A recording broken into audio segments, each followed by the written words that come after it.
Record. Alright, so we're on. Now, Jai Sachidan and Shuddha Bhagwan, everyone. Jai Sachidanan from Florida. Also, hello aus Florida. Yeah.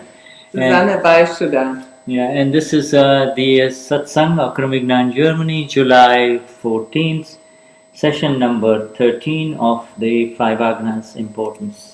Das ist der Akram Vignan Satsang über die Bedeutung der 5 Agnas und es ist die 13. Sitzung am 17. Juli 2013. So, welcome everyone. We start with the three mantra. Falsches Datum, what the wrong date? What is the date? July 14th. 14. Juli, sorry. July 14, 2013. Just the last satsang here before the Guru Purnima, which weekend retreat starting in Jacksonville, and we all go there on the Wednesday, the 17th. Der letzte Satsang vor Guru Purnima, der am 17. Juli startet und wir werden da am Mittwoch hinfahren. So we do the three mantra. Namo Namo Namo Arihanta Namo Siddhanam Namo Ayariyanam Namo Vatsayanam Namo Loe Sabhasanam Eso Panchanamukaro Savvapavapnashano Mangalanam cha Savisim Padmam Havai Mangalam Om Namo Bhagavate Vasudevaya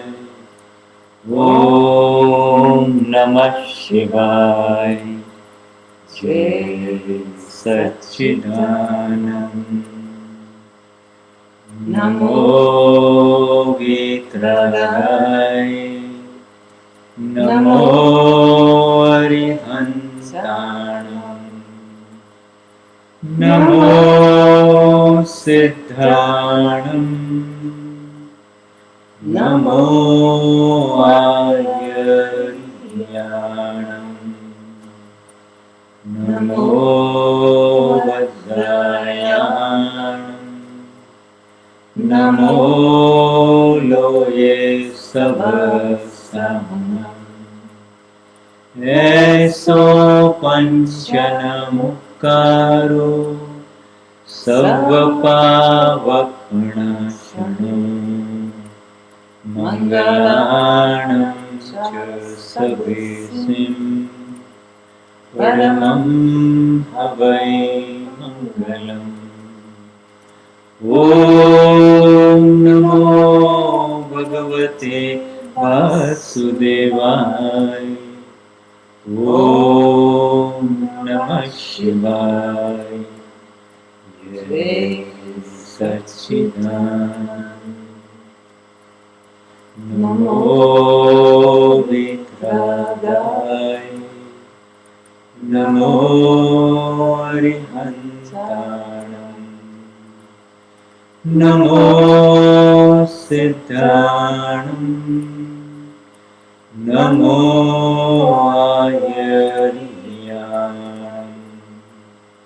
Namo Vajrayanam Namo Loe Sabhasanam Eso Panchanamukaro Savvapavapnashano Mangalanam cha Savisim Padmam Havai Mangalam Om Namo Bhagavate Vasudevaya Om Namah Shivaya Jai Sachidanand Jai Sachidanand Jai Sachidanand Jai Sachidanand. Jai Sachidanand. Yes. So, we begin and let's see here. No, I'm just done. Let's just with you. Alright, so let's start with, oops, I pressed the wrong one. Okay. I don't want iPhoto, so let's close it. Okay, hat auf den falschen Knopf gedrückt. Alright, so you tell them again about which page we are on. Okay, nochmal für die, nochmal, weil ich vorhin auf dem falschen Kanal schon mal gesagt habe, also woher ihr das Dokument bekommen könnt. Das ist auf events.dadabhagwan.de, dort auf Mahatma Download, und der Text heißt unter der Überschrift Auszüge aus Aptavanis, beharrliche Entschlossenheit dem Agnas des Gnani Purush zu folgen. Dort ist der Download und wir sind auf Seite 26 ganz unten im Kapitel Schau nicht auf das Ergebnis, folge einfach dem Agnas. And where were we last time? Don't look at the result. Don't look at the result, keep following the Agnas, yes. Is that? And we're after the long passage where Dadashri was saying Settlement may not happen. That depends on the faculty of the opposite person. That's where we stopped. In the middle of that paragraph, page 13. 13, I think was page 30. We finished the long, this long passage. Yeah, settlement may not happen. Wir haben wir waren am Ende des Absatzes von Dadashri. Where do we start again now? Question: if the opposite person is not satisfied. Genau, wir beginnen mit Fragen, wenn die andere Person nicht zufrieden ist. Seite 6 im deutschen Text, meines Wissens nach meiner Unterlage im deutschen Text ganz unten. Can you see the chat? Okay, just in case there's anything we need to know. Wir haben gerade wegen des Chats. Oh yes, I see. Okay, so can you read this? Yeah. Yeah. Okay, sehr schön. Shall we start with a prayer for the pure soul within Hema Ben? That's a good idea. Excellent idea. So let's. We have. I want to let you all know that our one of our main key Mahatmas, Mahatma who has been Shuddha's assistant all along ever since we started doing the Dadavani magazine translations in English. She has been deeply involved in those translations and also helping Sirish and I in the translation work of Aptavanis, also finalizing Aptavanis. Es geht Hema Ben, Hema, die Shuddha, also eine ganz wichtige Mahatma, die Shuddha geholfen hat beim Übersetzen, seit die Dadavanis übersetzt werden, und auch bei den Übersetzen der Aptavanis mitgeholfen hat, ihm und Shirish bei, wie es gestorben ist. And so she left her body just a few days ago in perfect equanimity, beautiful state of the Gnana of Dada, and she is now with Niruma and Dadashri in Mahavide Kshetra. Sie hat ihren Körper vor einigen Tagen verlassen in perfektem Gleichmut, und sie ist jetzt zusammen mit Niruma und Dadashri in Mahavide Kshetra. And so let us all have a very nice prayer. Yeah, this is frozen, but yeah, I will. If I'm sure it is working. This thing is working. Our screen is frozen, so we don't know what's going on. But if you can see us on Ustream, just say something or write something here, so we will know. Wir haben ja gerade einen gefrorenen Bildschirm. Wenn ihr uns sehen und hören könnt, dann irgendjemand, Uwe, schreibt doch kurz was in den Chat, ob die Übertragung funktioniert. Yeah, if you can see us moving. Wenn ihr uns sehen könnt, beim Bewegen, dann bitte gebt doch eine Nachricht. Yeah, she says. Yeah, okay. She says like. Yeah. This is what does it say She here? says which video conference room. So I don't 2013.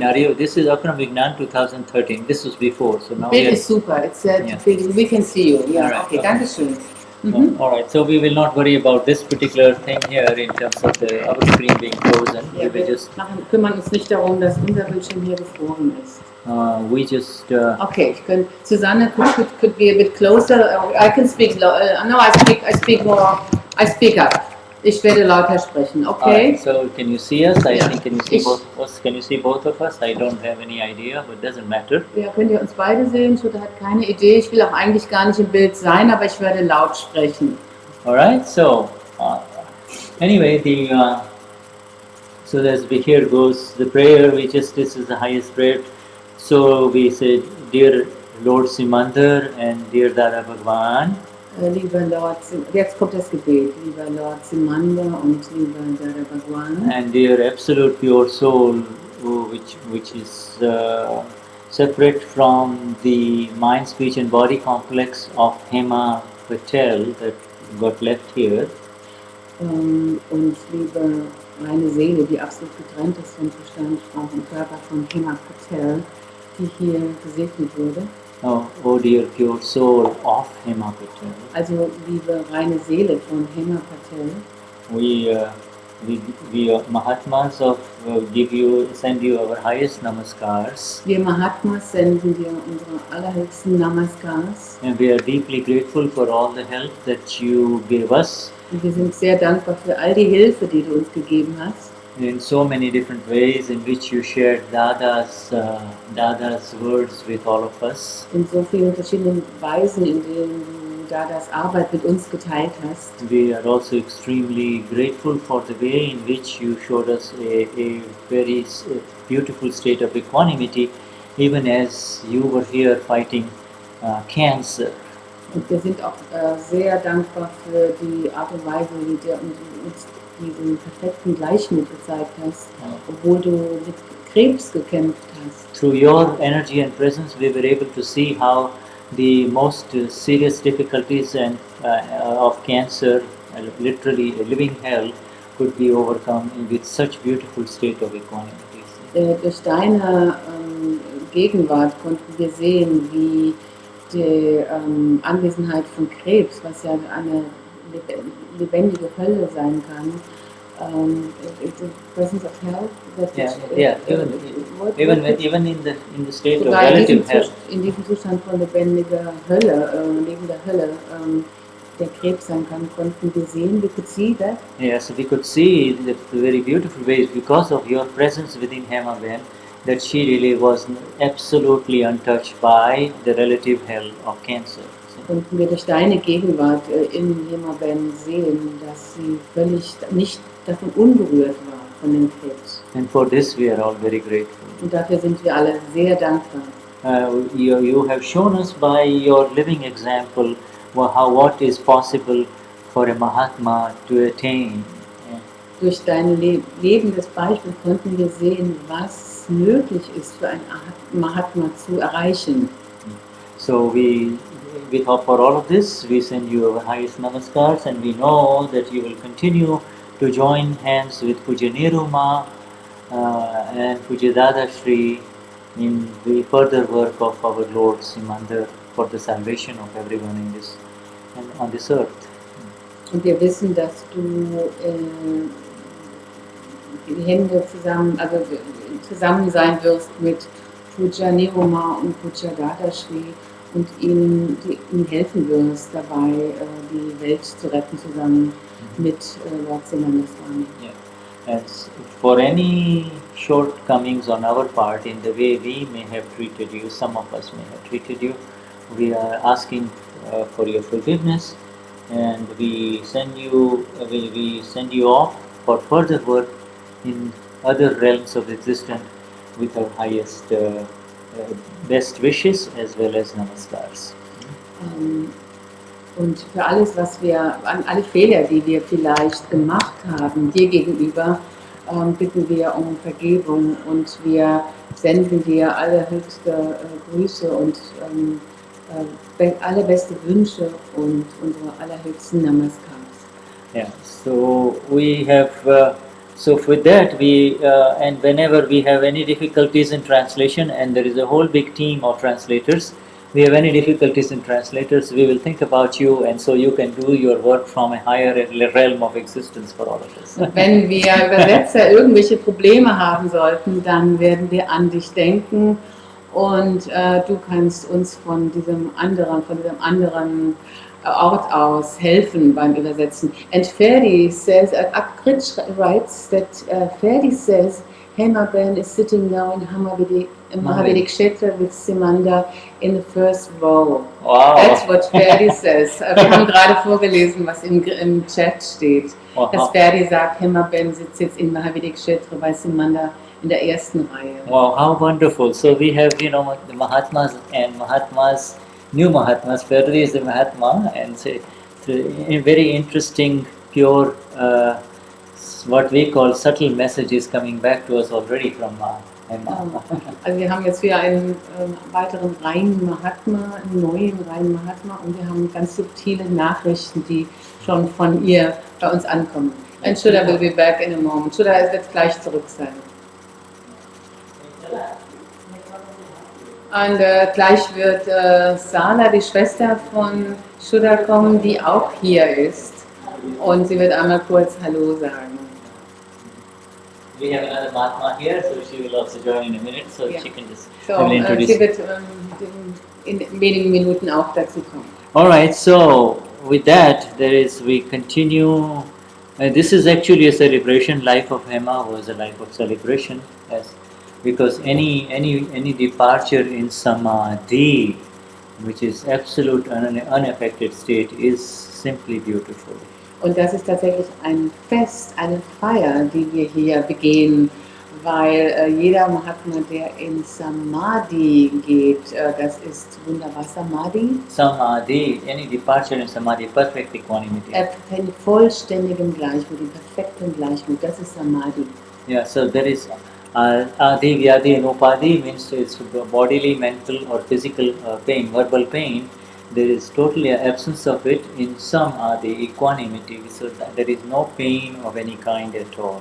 Da ist keinerlei Schmerz, irgendeine Art, körperlicher oder mentaler oder emotionaler Schmerz. Samadhi, überhaupt kein Schmerz, perfekter Gleichmut. Yeah, so death, in Gujarati, the translation of death is also called Samadhi, but it's death is Mrityu, but to be in equanimity at the time of death is very beautiful. Also das ist Samadhi, ist die Übersetzung aus dem Gujarati, und in Samadhi zu sein während dem Zeitpunkt des Todes ist ganz wunderschön. Everybody has to die, everybody dies, but to leave the body in equanimity is a very special death. It is not considered death, it is called Samadhi. Also jeder von uns muss sterben, aber den Körper in völligem Gleichmut zu verlassen, das ist eben Samadhi. And yes, it's okay. It's yeah, and you just You want to come on just on this side so that you will be on the screen. I want to introduce you to a Mahatma. Sarla is here with us, and she will be joining us. So, Jai Sachidanand. Jai Sachidanand to every Mahatma in Germany. Sala sagt Jai Sachidanand zu jedem Mahatma in Deutschland. Yeah, so we will be seeing, those of you who are coming to Jacksonville, we will be meeting her pretty soon. Und viele von euch kommen nach Jacksonville, und da werden wir euch alle treffen. Yeah. All right, so okay, so Turn it away. all right, okay, so Shuddha Bhagavan, let's start. All right, so okay, jetzt starten wir. Yeah. Liebe reine Seelen. All right, you can read. This is all right. So we start now. Shuddha Bhagavan, all of us here in. Okay, so I'm back. Looks like it just had to turn it this way, so it's coming out. It freezes on and off, but it doesn't really matter. Uwe says Jai Sachidanand, Sala Ben, and Jai Sachidanand, dear one, says Katya. Jai Sachidanand. Yeah, he can't write back, I think, because they are over here. So we start. They can only write and we can speak. All right, so we continue now. Let's just continue. Jetzt fahren wir weiter fort. And again. Okay, so why don't you read where in German first? Read in German and Okay, then we ich will. beginne im Deutschen zu lesen, auf Seite 26 unten. Fragender. Wenn die andere Person nicht zufrieden ist, dann werden die anderen meinen Gleichmut anzweifeln. Dadashri antwortet, nein, es gibt keine Notwendigkeit zu schauen, ob du in Gleichmut bist oder nicht, ja? Ist es deine Entscheidung oder nicht, Dadas Agnas zu folgen? Warum musst du Zweifel nähren? Du bist Dadas Agnas gefolgt. So is this here? If the opposite person. Ja. So the questioner is asking if the opposite person is not satisfied. We are reading about the importance of the five agnas. If the opposite person is not satisfied, then everybody will start doubting my equanimity. Alright? Susanne has already translated that. Dadashri replies, no, there is no need to see whether you, Y capital, are in equanimity or not, is there? To follow Dada's Agna, is it your decision or not? It's why do you need to harbor a doubt? You have followed Dada's Agna, that's all. Why do you have to wonder whether you were in equanimity or whether other people are doubting your equanimity? Warum musst du bezweifeln, ob du in Gleichmut warst oder ob andere Leute deinen Gleichmut bezweifeln? Say I tell you to start walking to this man's home without looking back. This is an example. Dada says, I just imagine that I have just asked you to walk to this other man's home without turning back or looking back. Then, if you had made up your mind that you don't want to look back and yet your eyes happen to glance back, then there is no problem. Your decision is a must, is very, very important. And after that, if you look back twice, I don't have any problem with that. You must not lose your tenacity. You are not to doubt at the time you looked with saying, oh, I made a mistake, Dada didn't tell me to look back, and now what will Dada say? Not like that. I definitely want to follow Dada's Agna, that is all. Then the Prakriti will look at everything. So Dada splits the Prakriti over here. The biggest thing is to make the decision to follow the Agnas of Dadashri. Angenommen, ich sage dir, lauf bis zum Haus dieses Mannes, ohne zurückzublicken. Wenn du dich dann entschließt, dass du nicht zurückblicken willst und dennoch deine Augen zufällig nach hinten schauen, dann ist das kein Problem. Deine Entscheidung ist das Muss, die ist ganz wichtig, sagte Shuddha. Selbst wenn du zweimal zurückgeschaut hast, ich habe damit kein Problem. Du darfst deine Beharrlichkeit nicht verlieren. Du darfst in dem Moment, wo du zurückblickst, nicht zweifeln. Ich habe einen Fehler gemacht, weil ich nach hinten geblickt habe und was wird Dada sagen? So sollte es nicht sein. Ich möchte unbedingt und beharrlich Dadas Agnas folgen. Das ist alles. Der Prakriti will alles anschauen.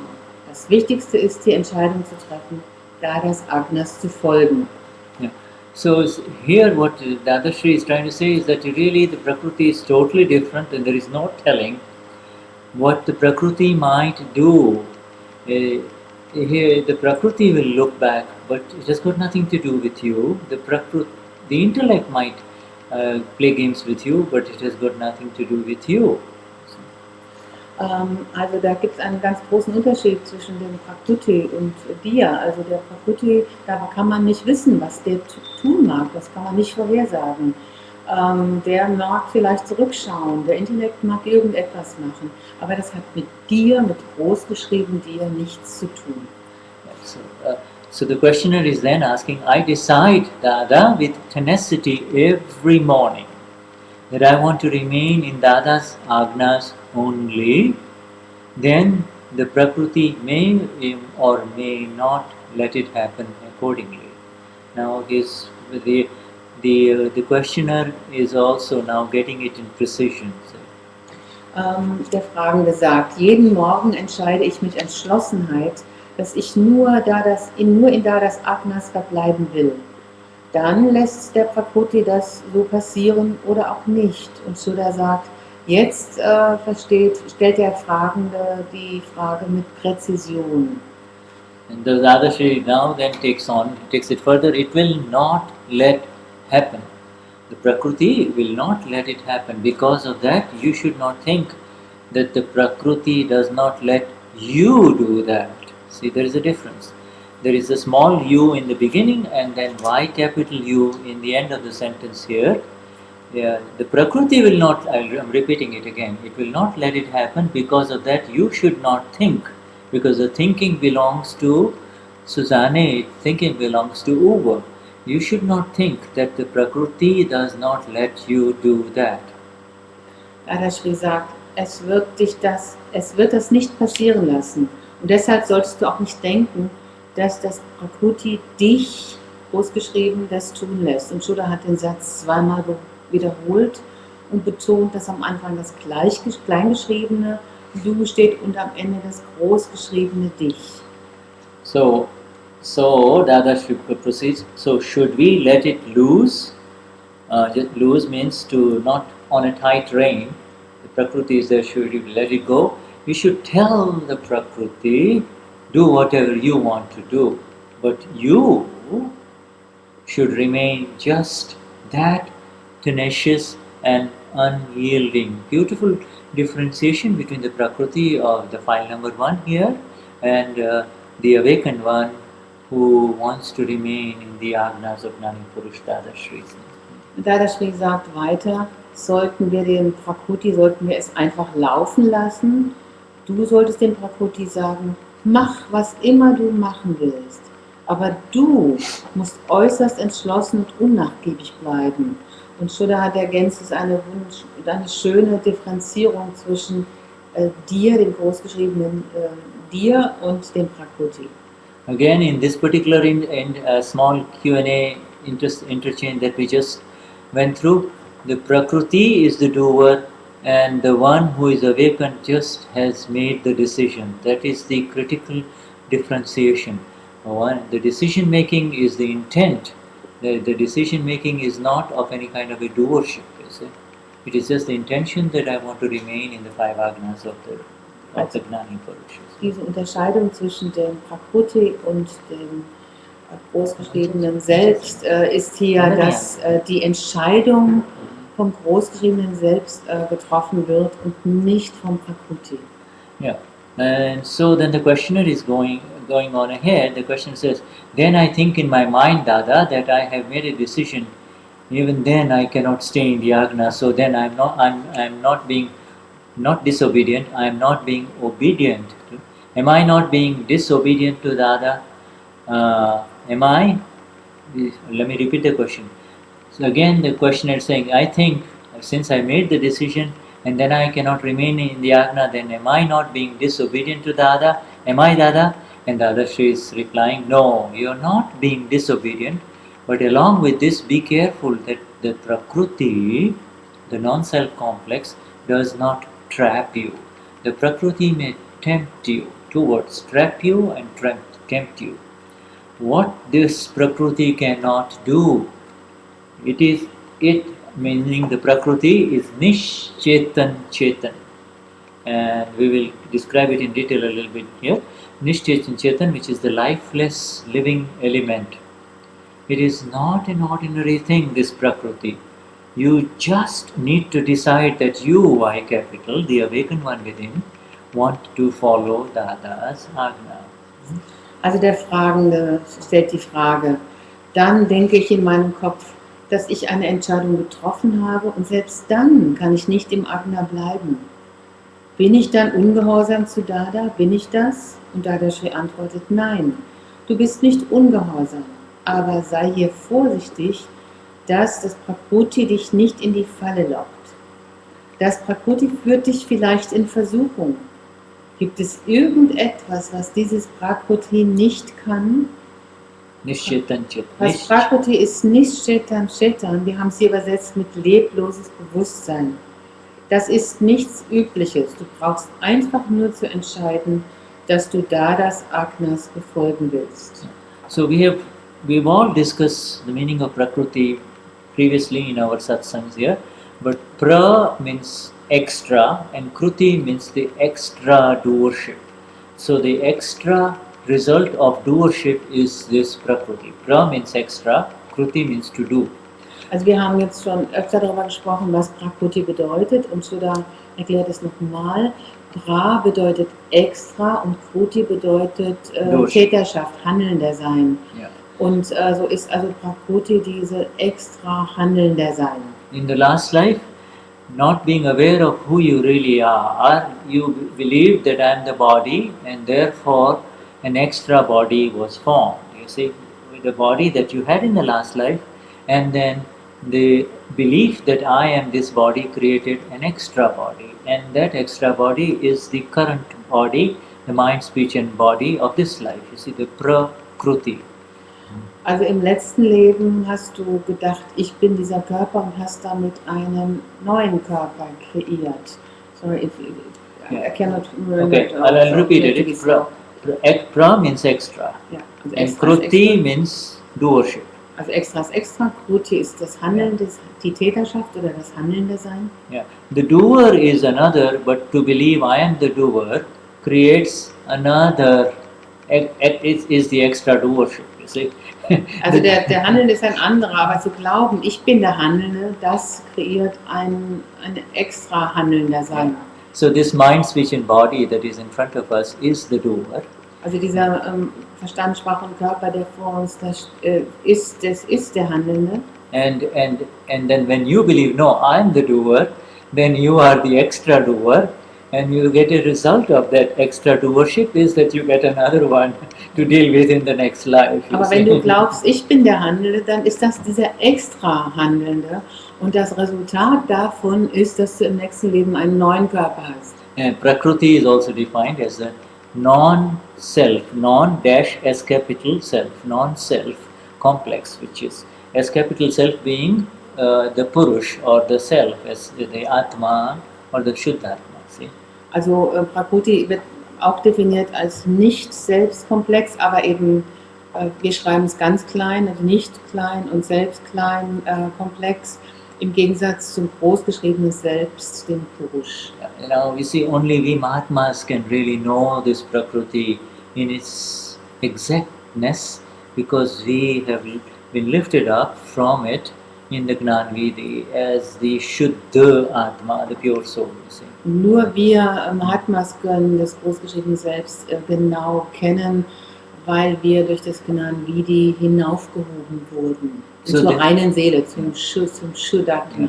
Without this absolute separation and the experience of the pure soul and the absolute self also, we do have the experience of the Paramatma, the absolute self too in the Gnanvidi. You see, we have without this experience of the pure soul and the absolute self, the Atma and the Paramatma.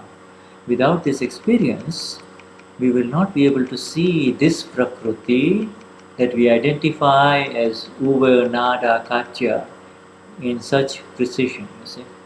Also ohne die Erfahrung des großgeschriebenen Selbst, des absoluten Selbst, des Paramatma, werden wir nicht in der Lage sein, den Prakriti von Shuddha, von Nada, von Uva zu sehen. Yeah. We can see the chat. Okay, Can we let me check the just- let me chat? check Wir it. müssen mal kurz zwischendurch auf Ja, den Chat ja, schauen. Sieht alles gut aus. Okay, gut. Alright. Wir können, There is nothing going on in the chat, Okay, so good, this good. is right now. Last one is Jai Sachidanand 82. Is that correct? Some Jai Yeah, Sachidanand yeah. 82 is the last one. All right. So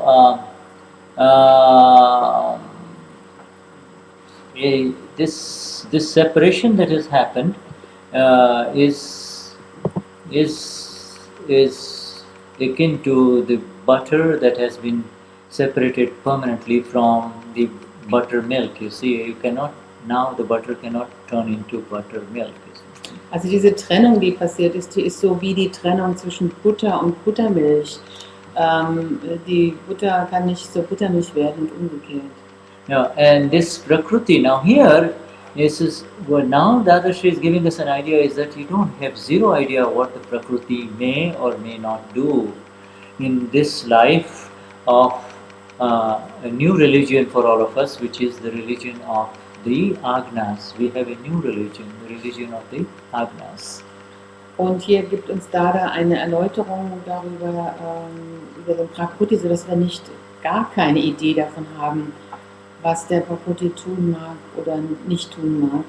Und unsere neue Religion ist die Religion der 5 Agnas.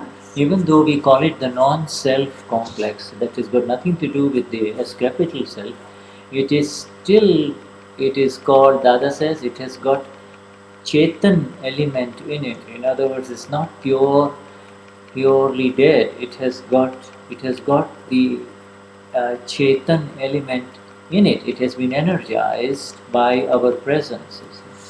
Und dieser Nicht-Selbst-Komplex, also ganz im Gegensatz zum großgeschriebenen Selbst, der hat das Chetan-Element in sich, also das Element der Seele, des Lebendigen in sich. Es ist nicht völlig tot. So if you look at the word Chetan, the Chetan means the pure knower, seer only, nothing else. That is called Chetan. Anything in this universe that has the capacity to see and to know is called Chetan. Also Chetan, in diesem Wort nicht Chetan, Chetan, das ist der reine Wissende und reine Sehende. Allein der rein Wissende, der Wissende und Sehende allein. Und alles, was wissen und sehen kann in diesem Universum, hat Chetan in sich. Yeah, and then so Dada calls the Prakriti as Nishchetan, means not Chetan, Chetan. Nishchetan, Chetan means in a way there is no Chetan, there is no life in it, and then yet there is life in it. You see, life being identified as the presence of the pure knower and the pure seer. That's all. Also Dadashri nennt den Prakriti ja auch Nischetan Chetan, wie es hier geschrieben ist. Also Nischetan ist nicht Chetan und Chetan. Nischetan bedeutet, es ist kein Leben in und dennoch ist ja auch Chetan, ist Leben darin.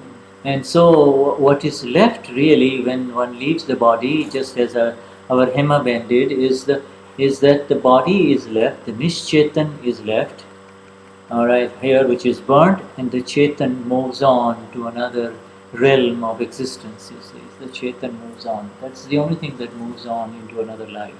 Also was passiert, wenn zum Beispiel jemand stirbt, wie Himmerben gestorben ist, dass der Nischetan zurückgelassen wird. Nischetan, das Nicht-Lebendige, der Körper, der wird verbrannt.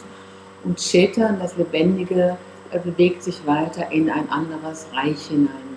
And if you have cleared all the files as she did in this life, then there is nothing else that goes from here, this earth, onwards into another one, and that is why you are automatically pulled into Mahavidya Kshetra. See, all the files are settled here in this life.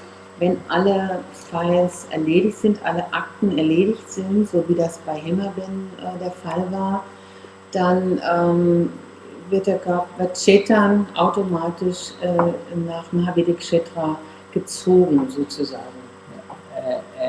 And so this is exactly how Dada wants us to really be, which is to become be free from the Prakriti, and the best way to become free from the Prakriti is to be the self, be the S capital self only.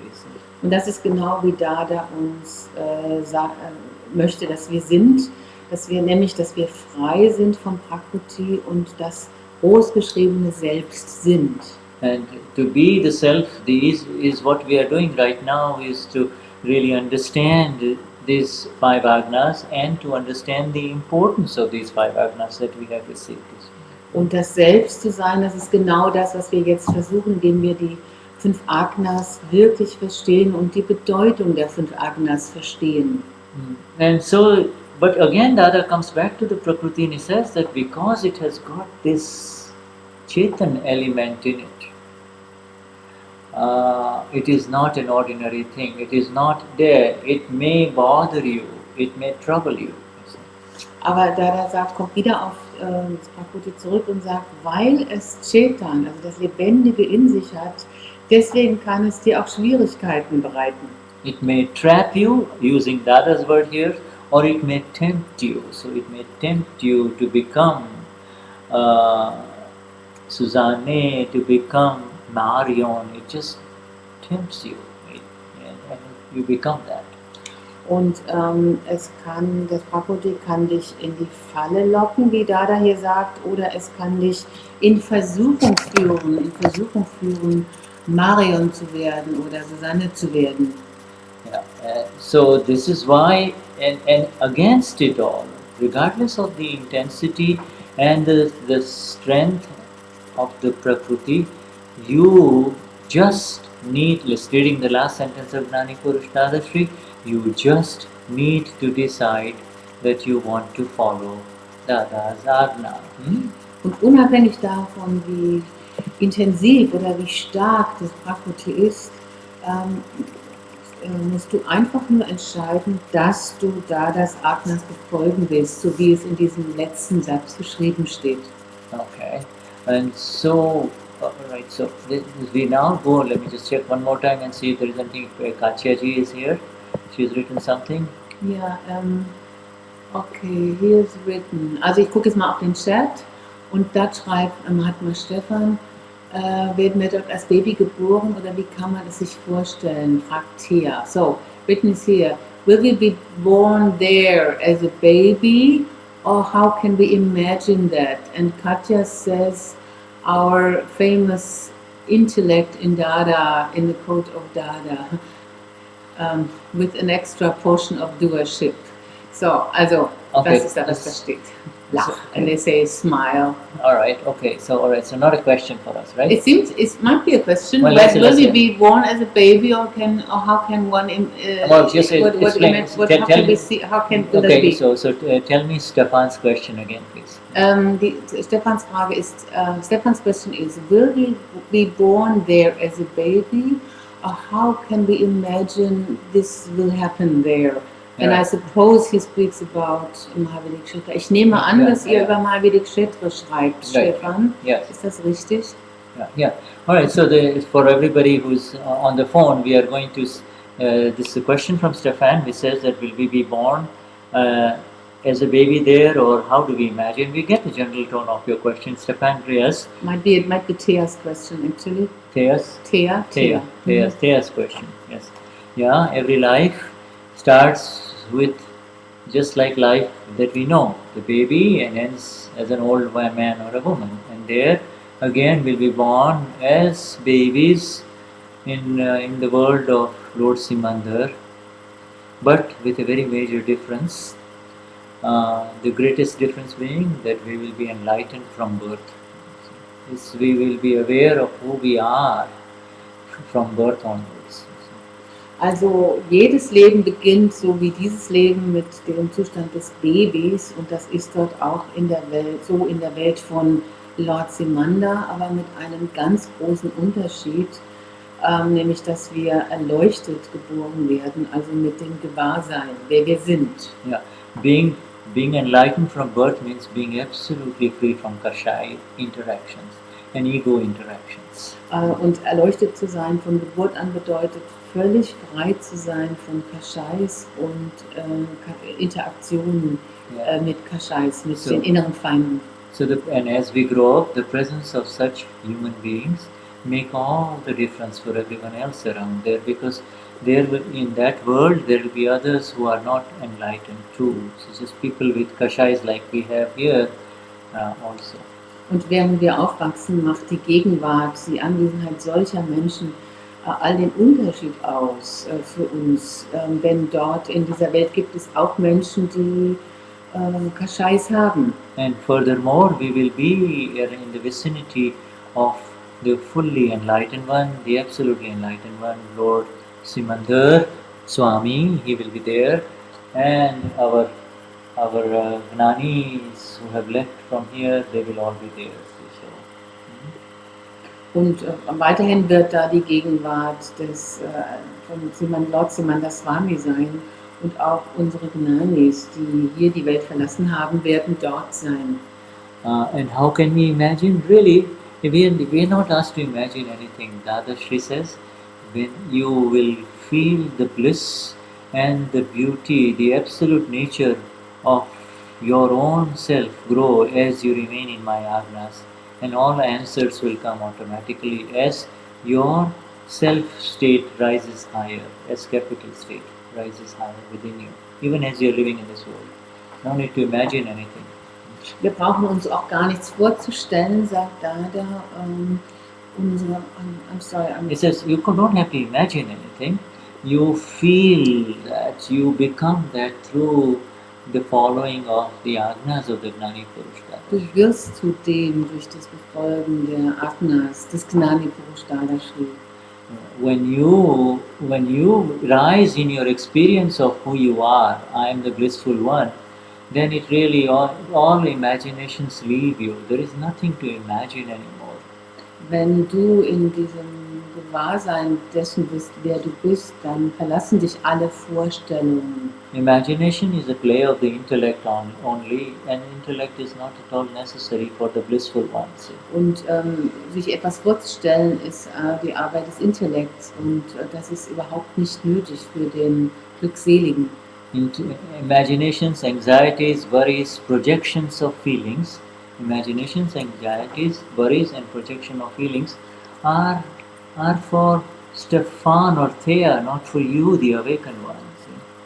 Und sich etwas vorzustellen, Ängste, Sorgen, Gefühle, Projektionen, das ist alles für das kleingeschriebene Selbst. Das ist nicht für den Glückseligen.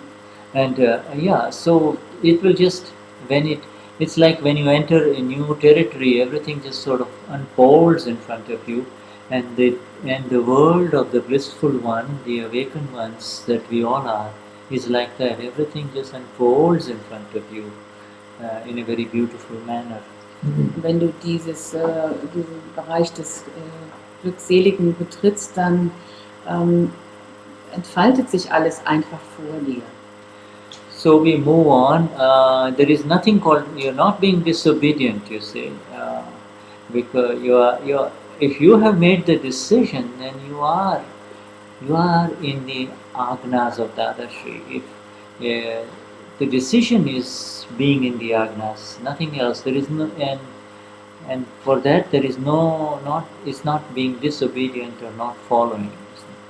Und Shuddha geht nochmal zu dem letzten Absatz zurück und sagt, ja, es gibt da kein Ungehorsam. Das Entscheidende ist die Entscheidung, in den 5 Agnas zu bleiben, und da gibt es keinen Ungehorsam. Yeah, and so Te is here. Okay, there's some more questions.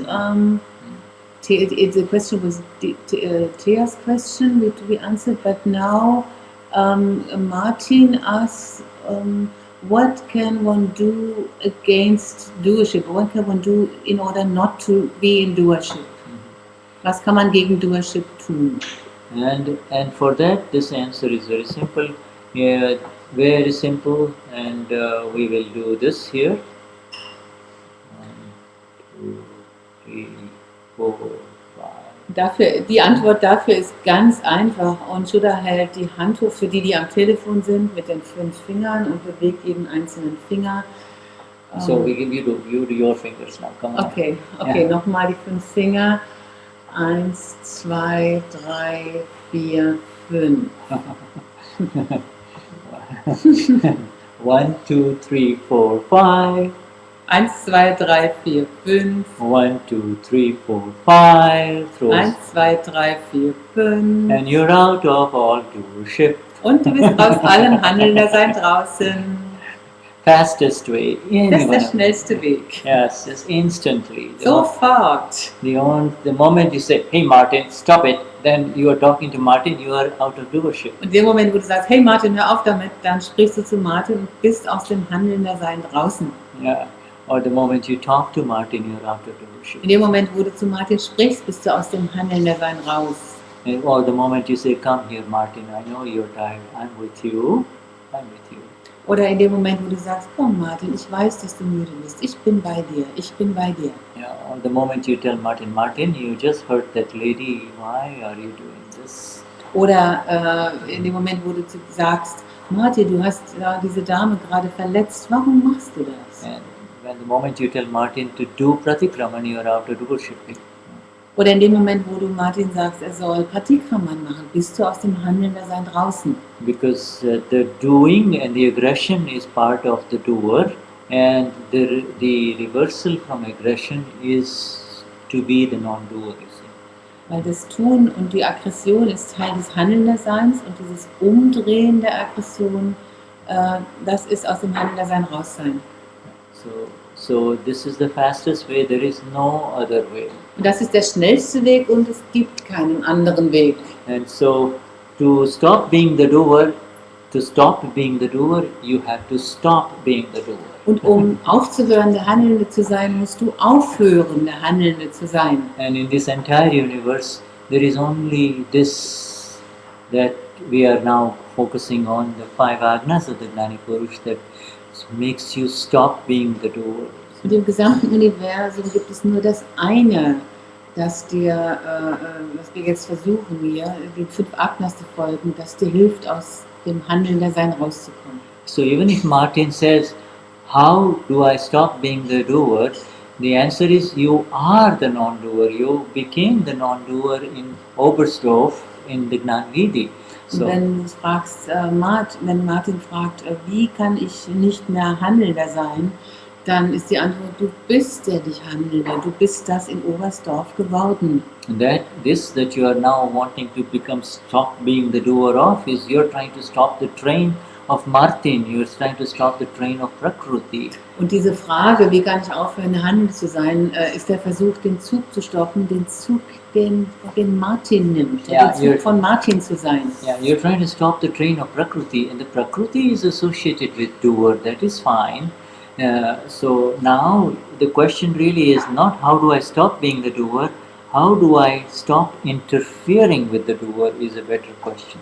Okay, also der Zug ist der des Prakrutis und die Frage sollte nicht sein, wie kann ich aufhören, der Handelnde zu sein, sondern wie kann ich aufhören, mich einzumischen in das Handelndersein. The doer is required, and let Martin be the doer. You don't be the doer. You be the knower, you be the seer, or you be the Agna follower. Also das Handelnder zu sein ist sozusagen Gesetz, das passiert einfach. Aber You be the non-doer. sei du der Nicht-Handelnde. Sei du derjenige, der den Agnas folgt. So Martin is the doer, and you, Y capital, is the non-doer, and you become the perfect non-doer by beginning to understand the Agnas, and then later on by being in them. See? Also du wirst zum perfekten Nicht-Handelnden, du großgeschrieben wirst zum perfekten Nicht-Handelnden, indem du ich vergesse immer die Hälfte, indem du die Agnas verstehst und sie befolgst. Und Shuddha ist gerade weggegangen, um ein Kabel zu holen. Okay, so. Starting in here? Yeah. Okay. So how are we doing on our time? So we have the break coming up here. Should that not run, all of us? So we'll take a little break. So, wir machen eine kurze Pause. Oh, there's another question. Okay, so another question is coming. We'll take the question after the break. Okay. Yeah, Die Frage von Swenja nehmen wir dann nach der Pause. Alright. So, Okay. Alright. Kurze So Pause. we just go here and continue there. Continue there. We can go over there a little bit. Come, Sarah, we'll go. We'll be right with you here.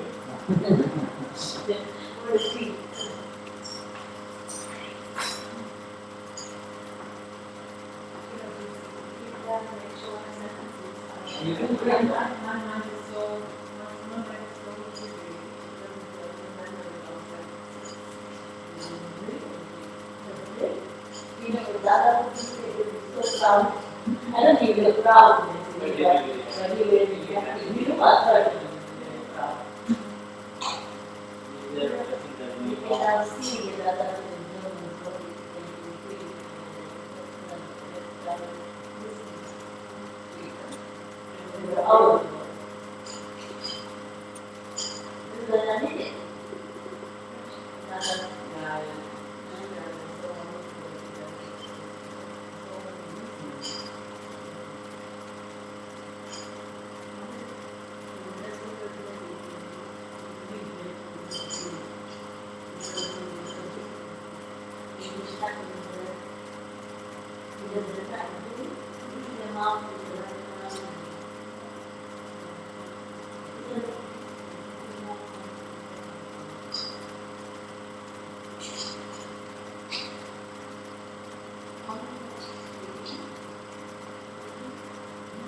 Okay, Susanne.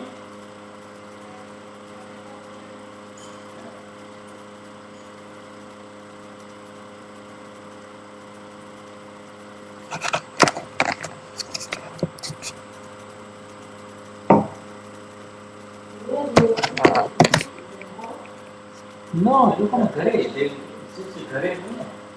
Garage, look on a computer. They can log in. So they can log in.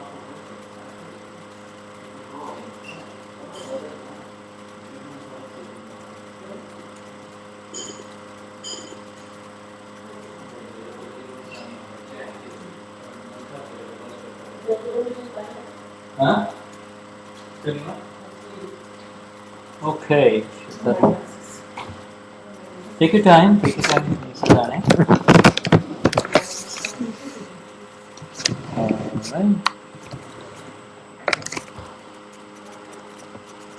Some questions here. We have some questions, so we'll wait for Susanne to come. Okay. Aha, ich sehe mehrere Linien hier. Okay. Swenja fragt, here she's writing it in English. Huh? What is the difference between interfering and seeing the Prakriti? Also, was ist der Unterschied zwischen sich einmischen und den Prakriti sehen? And seeing the Prakriti Resist ist discharge. Oder den Prakriti dabei sehen, wie er da seinem Discharge, seiner Entladung sich widersteht. Und she explains, Sie sagt, I mean like not wanting what's happening to happen. Es bedeutet so viel wie nicht mögen, das nicht mögen, was passiert. Yeah. Yeah. Oh, interesting. Very interesting questions. Sehr interessante Frage. What is the difference between interfering and seeing the Prakriti resistance discharge? Interfering is really to become to become Swenja. Also sich einmischen bedeutet Swenja zu werden. Interfering means to take over the controls of Swenja. Also das bedeutet die Kontrolle über Swenja zu übernehmen. Interfering means to take over the role of the discharging ego. The ego is already discharging, but you are losing your role as the pure one, as the blissful one, and now taking over the role of the discharging one. Oder sich einzumischen bedeutet auch die Rolle des sich entladenen Egos zu übernehmen. Also die eigene Rolle aufzugeben und also das Ego entlädt sich sowieso, aber in diese Rolle hineinzugehen, das ist sich einmischen. The interfering results in interference. You see, there is a dakho and dakhal, D-A-K-H-O, and the result of the interference is follows. In other words, there is an initial interference, and it is followed by the result of the interference, which is the suffering of pain due to the kashaya that happens. Also da gibt es dieses sich einmischen und die Einmischung. Das ist der Dakko und Dakkal, oder das wird geschrieben D-A-K-H-O, Dakko und Dakkal D-A-K-H-L. Da gibt es dieses initiale sich einmischen und dann gibt es das Resultat des sich Einmischens, nämlich das Erleiden der Kashais. And the interference therefore has various levels, but once the result of the interference is experienced, then you know that in fact the interference happened, and the result of the interference is the experience of the kashayas. Und also dieses sich einmischen hat verschiedene Ebenen, aber wenn das Resultat, also man erlebt das Resultat des sich Einmischens, wenn man ja die Erfahrung der Kashais macht. Now, when you say, Swenja, that what I mean, the Prakriti resists discharge, in fact the Prakriti is discharging, and Prakriti cannot resist the discharge. You are resisting the discharge. Wenn du sagst, wenn ja der Prakriti widersetzt sich dem Discharge, dann sagt Shuddha dazu, nein, der Prakriti ist Discharge, also der Prakriti ist Entladung. Aber wer sich dagegen widersetzt, bist du. In the mind, speech and body, the batteries of the mind, speech and body are discharging all the time, and that is the Prakriti. The Prakriti is discharging. In that discharge, when something is not according to the preference of the middle one, the middleman, the one who is still got some residual wrong beliefs, then there is a sense of resistance only. I don't like what's happening. That is what you're saying. I mean, not wanting what's happening to happen, not wanting what is happening to happen. Okay, also der Verstand, Sprache und Körper sind immerzu am sich entladen, sind immerzu im Discharge.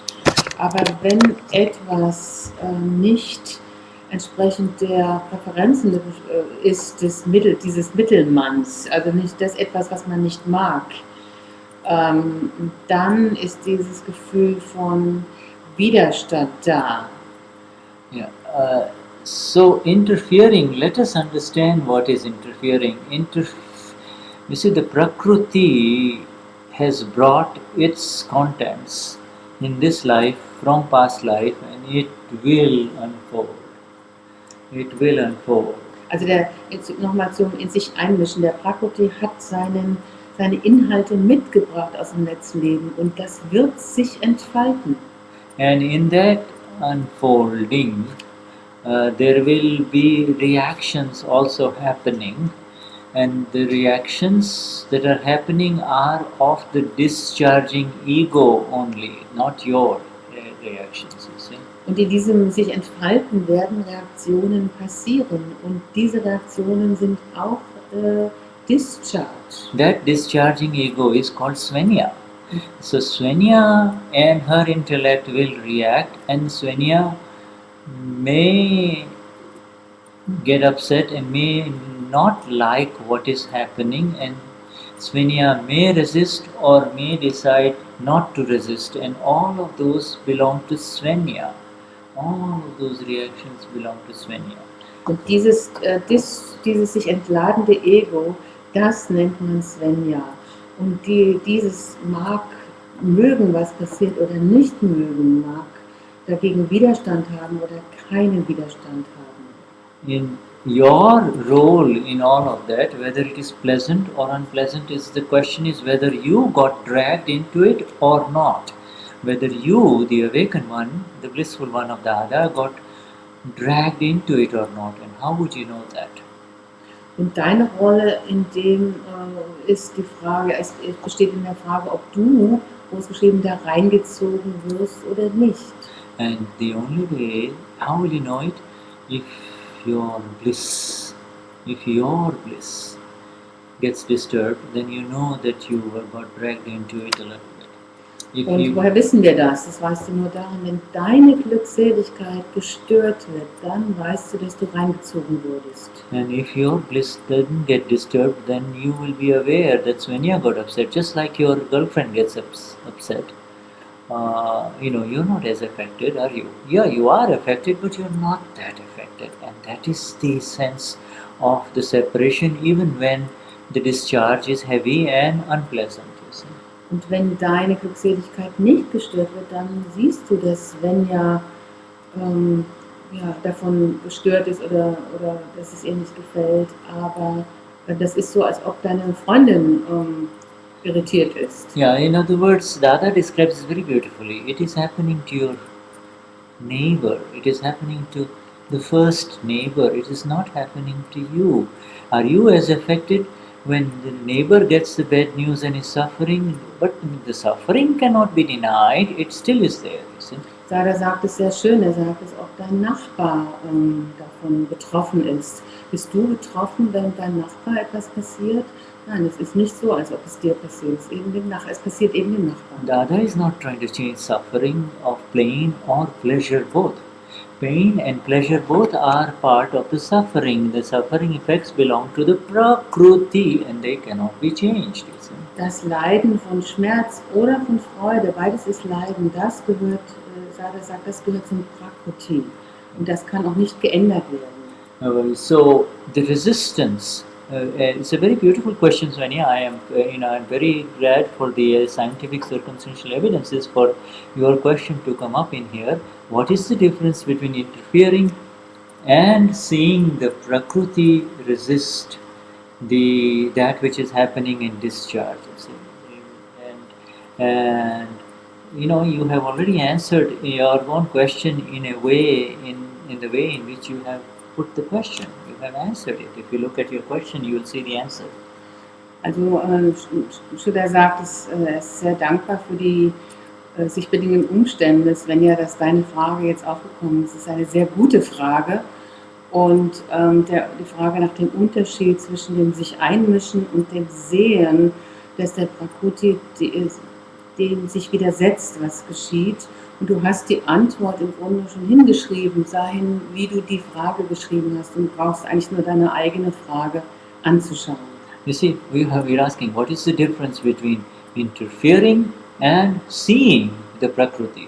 In other words, whether it is resisting the discharge or not resisting the discharge, you are seeing the Prakruti, so you are not becoming Swenja, and becoming Swenja is to interfere, and the other one, when you're not interfering, you're just continuing to see the Prakruti, whether it is resisting or not resisting. Also der Unterschied zwischen dem sich einmischen und dem Sehen ist eben, dass du den Prakriti sehen kannst. Du wirst nicht zum Prakriti. Du siehst den Prakriti, wie er Widerstand hat oder vielleicht auch keinen Widerstand hat. You see, when it is not, when things are pleasant and the nice things are happening to Svenja, there is this question does not arise. So it's only when the resistance happens, the ability to see the resistance is shows that you are separate from the Prakriti. You are seeing the resistance. Before you used to say, I do not like it. Now you are aware that this person does not like it. You see. Also wenn angenehme Dinge passieren, dann kommt diese Frage ja gar nicht auf. Aber die Fähigkeit, den Widerstand im Prakriti zu sehen, das ist das Entscheidende. And then you see, then you went on to say that resisting means not wanting what is happening to happen. Now that is a very complicated way of putting it. When you say I don't want it to happen, you could be at two levels. One is you could be at the level of the awakened one. The awakened one does not like what is happening, you see, because it is the new Gnan which is in operation. The new Gnan is fighting the old Gnan. Last life's Gnan is I want it to happen, I want it this way. And then this life's knowledge is I don't want it to happen this way. So you see the difference there, Svenja? There is a difference. Also, ich hoffe, dass ich das verstanden habe. Also, du schreibst das etwas kompliziert, dieser Widerstand nicht zu wollen, nicht zu mögen, das, was dabei ist zu geschehen. Da gibt es zwei Ebenen in der Antwort. Und eine Ebene davon ist die Ebene des Erwachten. Und in dem das neue Gnan, das neue Wissen, großgeschriebene Wissen, das alte Wissen, die alte Art von Wissen bekämpft. Yeah. And then there was something subtle I didn't get to. That's all right. So when something is happening in our current life in front of us and we don't want it to happen, we could be at two levels of awareness. We could be at the level of awareness of Svenja, relative awareness, or we could be at the level of the awakened one, the pure soul one, you see. The level of Gnan. Wenn etwas in unserem Leben passiert, das wir nicht mögen, von dem wir nicht wollen, dass es geschieht, dann könnten wir auf der Ebene von Svenja sein oder wir könnten auf der Ebene von Gnan sein. So I don't know but that the resistance can be at both levels. Of course, I don't want it to happen, and that is at the relative level. I wish you wouldn't do this, and the other one, the awakened one, who says, I just don't want any of this. I wish there was no hurt in life. I wish they wouldn't do this. You see, so there is. What is the goal? What is the goal? The underlying intention is the more important thing in both of these happenings, you see. Also der Widerstand könnte sein auf der relativen Ebene, ich möchte nicht, dass das passiert, oder auf der Ebene von Gnan, ich möchte, dass all diese Verletzungen nicht geschehen. Und entscheidend ist hier was darunter liegt, dieses darunterliegende Ziel. Anyway, so Svenja, if you have any further follow-ups, let us know. Wenn es da weitere Folgefragen gibt, lass es uns wissen. But in simplest answer to interference for people who are new to this satsang is, when you touch some hot coal, even if you are not aware of it, if it burns you, then you know that you are in a territory where you're not supposed to be. You see, it touches you, it burns you. And in a similar way, when we move out of our blissful space, if we get burnt anywhere, that means we are in the wrong place. Also für die Neueren unter uns ist die Antwort zu dieser Frage des sich Einmischens, zum Beispiel, wenn du heiße Kohle anfasst und die sich verbrennt, dann weißt du bist in einer gefährlichen Stelle. Und darf übertragen, wenn du merkst, dass dich etwas so stark berührt, dass es dich verbrennen könnte, dann bist du eben außerhalb von Wissender und Sehender sein. Okay, so there Svenja has written, yes my dear, thank you. Svenja hat geschrieben, danke, es ist sehr wunderschön beantwortet. Okay, Shuddhatma Bhagavan, let's go on. So Mahatma Stefan has written something. Oh, no, it's just about. Okay, Svenja The also question is maybe. only that which I read. Okay, now she has written something else. Only maybe, good, she has written something. Only maybe I'll read it in English. Who is this middleman again? The discharging ego and intellect? Wer war nochmal der Mittelmann, das sich entladende Ego und der Intellekt? Interesting question. Is this the discharging ego? And she has written this in German too. Yeah, she wrote it both. Svenja is a very fast writer, so she just wrote it both. Who is this? The middleman is really, if we call it the discharging ego, then you will not be able to really understand it in exactness. The middleman is the residual ignorance. Yes, as we have received this beautiful Gnan which awakens us to absolute bliss, and yet there is something within us which tends to keep us connected to the old world of interference. Also wenn man die Mittelmann das sich entladene Ego nennen würde, dann könnte man das nicht richtig verstehen. Der Mittelmann ist diese restliche Unwissenheit, die uns da ist. Wir haben da dieses wunderbare Gnan erhalten und dennoch ist da etwas, was uns in dieser alten Welt von Intellekt feststecken lässt. Yes, the middleman is the ego and the intellect, but we cannot call it discharging ego and intellect. Ja, der Mittelmann ist das Ego und der Intellekt, aber wir können ihn nicht den sich entladenen Intellekt nennen. Yes, the ego and the intellect are also discharging, but we still, as long as with our energy, you see the Chetan energy, if we say it's happening to me, or why did you do this? You see, in other words, temporarily, if we take on the role of the ownership of that discharging ego and intellect, then the middleman becomes ignorant. The middleman is supposed to be the awakened one, but it becomes the ignorant one, and therefore the suffering comes on. Also wenn wir zum Beispiel sagen, warum passiert das? Warum hast du das getan? Dann übernimmt dieser Mittelmann vorübergehend die Eignerschaft des Besitz, übernimmt die Eignerschaft des Intellekts. The middleman should be. The middleman, ideally, we want the middleman to disappear. You see, if the middleman disappeared, we'll be like Dada. We'll all be like Dada. Eigentlich soll der Mittelmann irgendwann verschwinden, dann werden wir alle wie Dada sein. You see, the middleman is called Bhavo, B-A-V-O. You see, B-A-V-O in Gujarati. The middleman can be ignorant or the middleman can be enlightened. Der Mittelmann, der wird im Gujarati Bhavo beschrieben und er kann unwissend sein oder erleuchtet. So in the middleman is sometimes called when the middleman creates a fuss, it is called an aGnani Bhavo. aGnani. You see, aGnani versus Gnani. You see, your Gnani means you're awakened. So it's a Gnani Bhavo versus a Gnani middleman versus an ignorant middleman. The ignorant middleman enters into Kashais, and the Gnani middleman is a smooth guy, does not want to interfere in anything. Also dieser Mittelmann, der kann, wenn der so einen Terror macht, dann ist er eben ein aGnani Bhavo, ein nicht erleuchteter, nicht wissender, nicht erleuchteter Mittelmann, der in die Kashais sich hineinbegibt.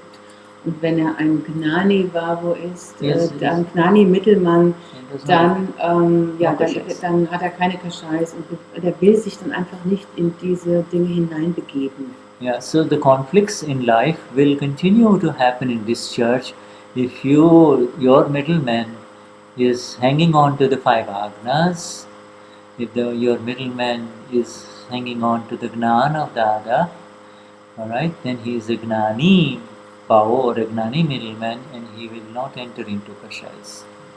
Also wenn der Mittelmann in den 5 Agnas bleibt und im Wissen von Dada bleibt, dann then if he is he will not Joseph, enter into conflicts. dann wird nicht in Konflikte hineingeraten. Yeah, the conflicts will happen in life because we have brought them from past life, but the entrance into conflicts is our Purusharth, and that happens through through the presence of the Gnani Bhava. The Gnani Bhava is also defined as the one who is in the Agnas of the Gnani Purush. Gnani Bhava is the one who is in the Agnas of the. Also der Wissende, der Gnani Bhavo, dieser wissende Mittelmann, der Mittelmann im Wissen und Sinn, der bleibt in den 5 Agnas. Loves Agnas. The Gnani Bhava loves only, the Gnani Middleman loves only Agnas and nothing else. The aGnani Middleman loves everything except the Agnas. Der aGnani Bhavo, also der Mittelmann, der nicht im Gnan ist, der liebt alles außer den Agnas. Yeah, so the aGnani Middleman loves to enter and mess up the what would be considered the ego and the intellect that is normally discharging and creates new entanglements.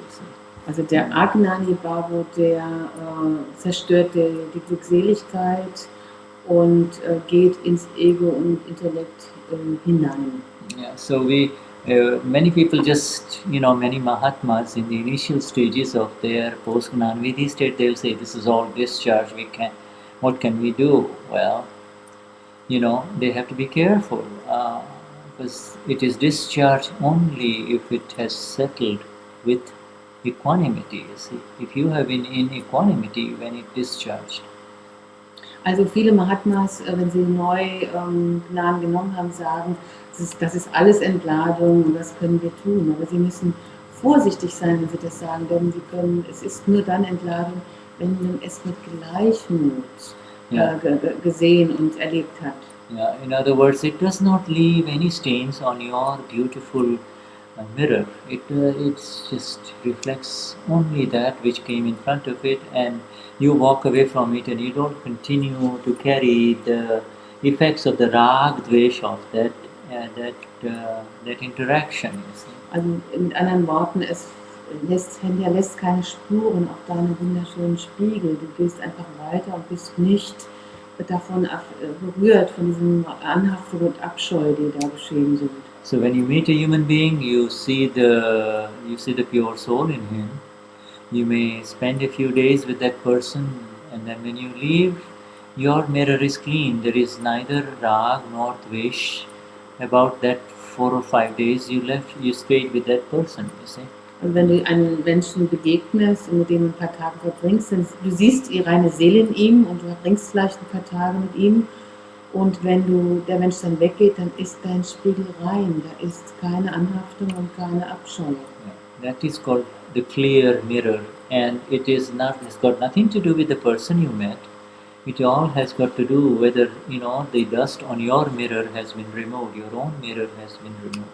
Und das nennt man den reinen, den klaren Spiegel. Und es hat nichts mit der Person zu tun, die du getroffen hast. Es hat nur damit zu tun, ob du den Staub von deinem Spiegel entfernt hast.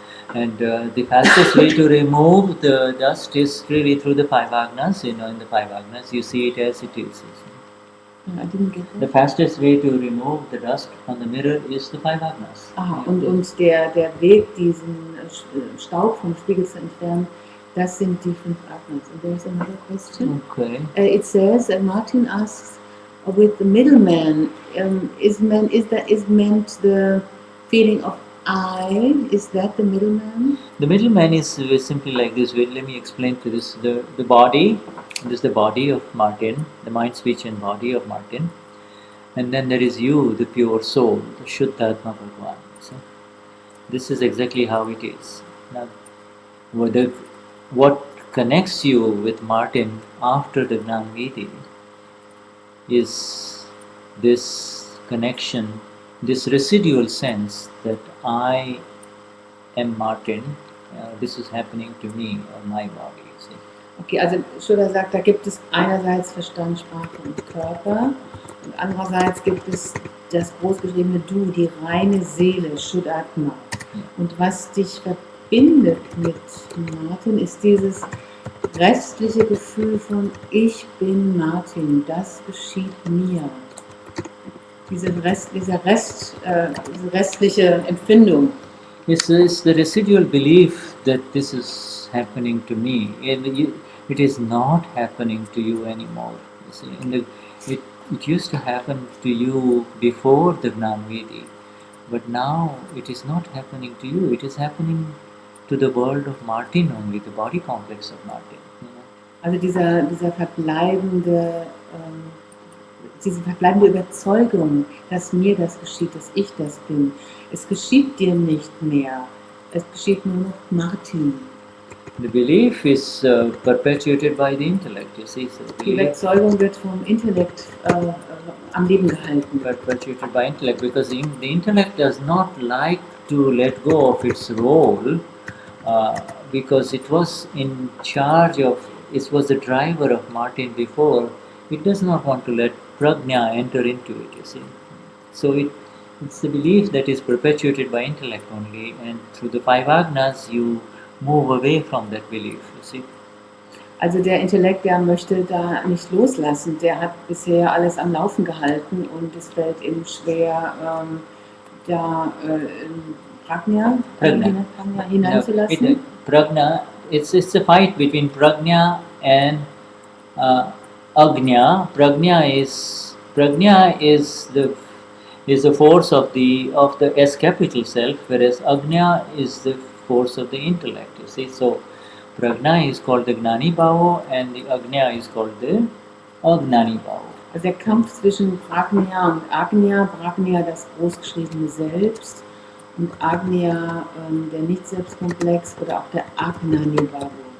So agnya is intellect and prajna is the self. You see, the self as capital. You see, so there are 2 forces in operation within all of us who have become enlightened through the Akram path. 2 forces. Also es sind 2 Kräfte in uns und aGnani ist eben der Intellekt und Prajna ist das großgeschriebene Selbst. Das sind diese beiden Kräfte in uns. Agnya. Agnya ist der Intellekt. Sorry, ich habe das falsch gesagt und es steht ja hier geschrieben. Agnya means that which perpetuates ignorance, and prajna means that which perpetuates the self. And my direction is the self, Atma. Everything that takes me away from me, who I am, is called agnya or the intellect. Also Agnya ist der Intellekt oder alles das, was das perpetuates. Agnya perpetuates what? Everything that perpetuates the self as capital self ist Prajna. Also alles, was das Selbst, das großgeschriebene Selbst verstärkt, ist Prajna. And everything that perpetuates the small self or Martin is called aGnya. Alles, was das kleingeschriebene Selbst Martin weiter am Leben erhält, das ist eben Agnya. Agnya, not say Agna, but Agnya. With Rudiger, we pronounce it like this, like ugly, Agnya, Nya. You see, Agnya. Because if you say Agnya, it will become Agna of Dada. So Agnya, you ugly, Agnya, you ugly Agnya. You see. Also ist das Hässliche, wenn man es Englisch angucken würde, Agnya, also das Hässliche. Ist damit drin, das ugly. Otherwise we'll confuse between Agna of Dada. Okay, es hat nichts mit den Agnas von Dada zu tun. And so we want to move away from the Agna of Dada. We want to be in the Agna of Dada and away from ignorance or Agnya, ugly Agnya, which is Agnya is ignorance. Okay, wir wollen weg von dem hässlichen Unwissenheit sein. Wir wollen in den Dadas sein. Weg vom hässlichen, unwissenden, hässlichen Intellekt. To Agnya. From Agnya to Agna. Weg vom Agnya, von der Unwissenheit zu den Agnas. And Agna is the self, or that which perpetuates the self only. See? Agna ist das großgeschriebene Selbst oder das, was nur das Selbst verstärkt und weiter sein lässt. Right. So now, is there anything else in his question here that no, that's it. It's just a belief. So it's middleman. The belief of I is the middleman. The belief, the feeling of I is. Yeah. That feeling of I, but I can be applied both ways. I am pure soul, Ich bin reine Seele.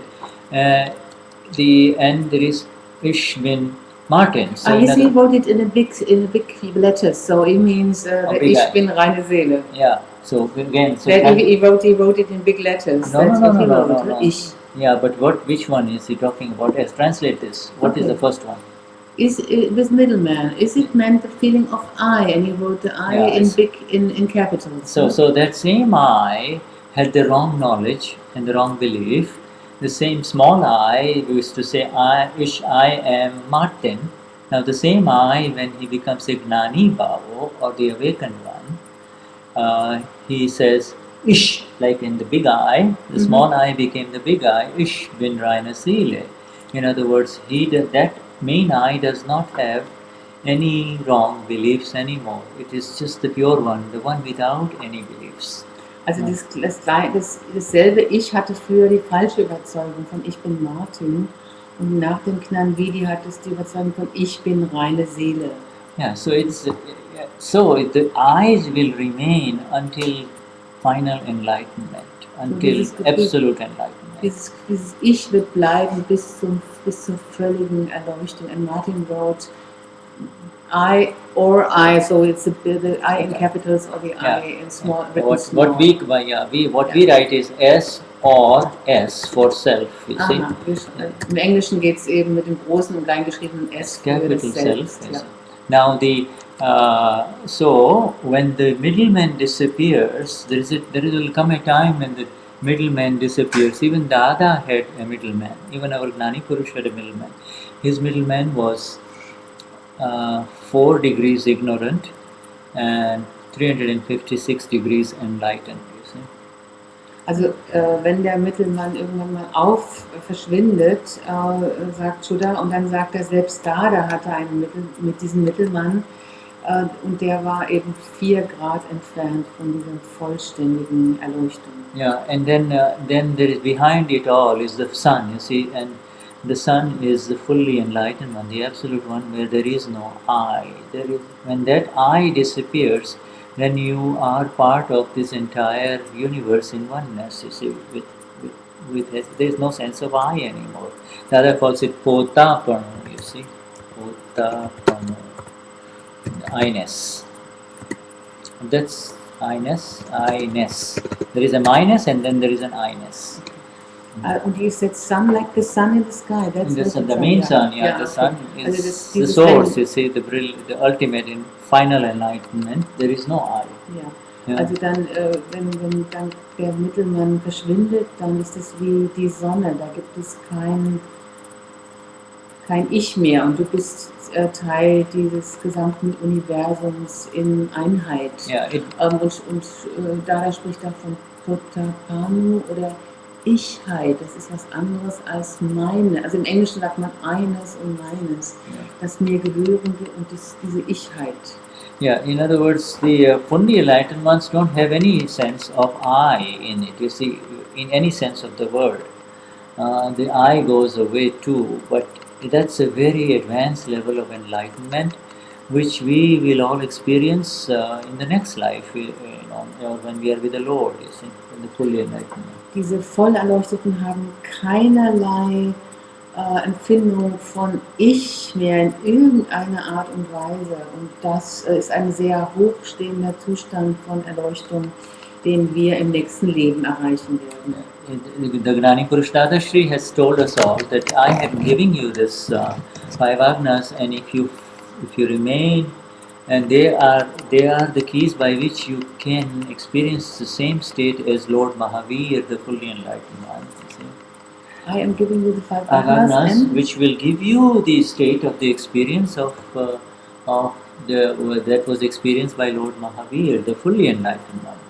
Also Dada sagte, ich gebe euch die 5 Agnas und damit wirst du den Zustand erreichen, den Lord Mahavir erfahren hat. Yeah, so even we know from the stories of Lord Mahavir that in his final days in life there was no I-ness at all. There was no sense that he was the body at all in any sense of the word. Wir wissen aus den Geschichten über Lord Mahavir, dass in seinen letzten Tagen er keinerlei Gefühl mehr von Ich hatte und er nicht mehr, ganz und gar nicht mehr der Körper war. Yeah, as opposed to Lord Jesus, who was trying to communicate with his God, saying, "Why, oh my Lord, oh Father, why have you forsaken me?" You see? Im Gegensatz zu Jesus, der versucht hat, mit dem Lord zu sprechen und sagte, Vater, warum hast du mich verlassen?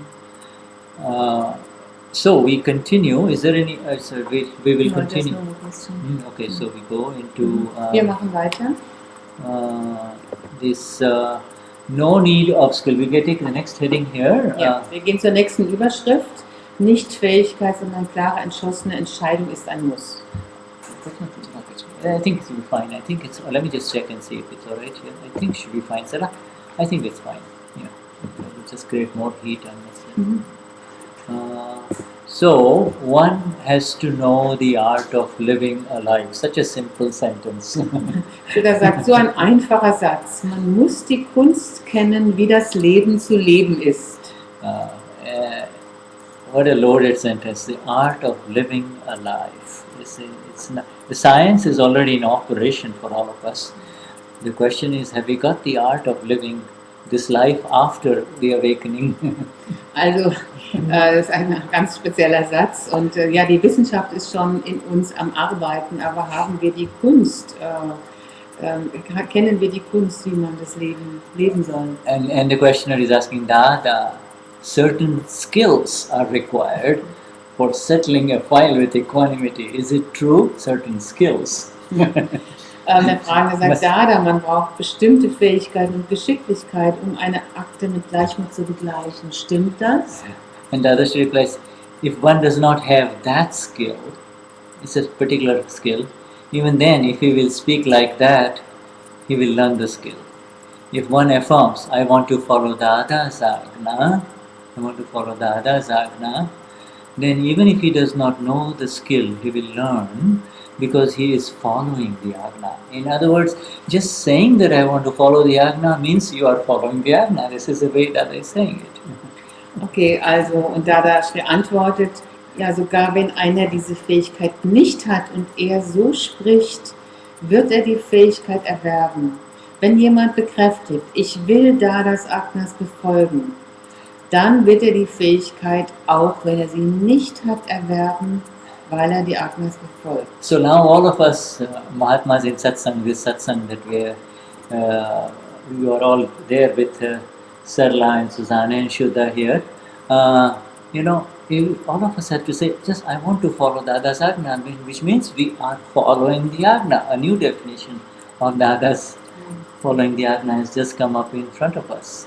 Ja, also und jetzt alle, die hier im Satsang sind, mit Shuddha und Sarla und Susanne, wenn wir jetzt alle sagen, wir wollen Dadas Agnas folgen und allein mit diesem Satz werden wir die Agnas befolgen. Yeah, and so the question is asking, if one didn't learn to adjust with such skill, again, the questioner seems to be a German, just worried about skills here.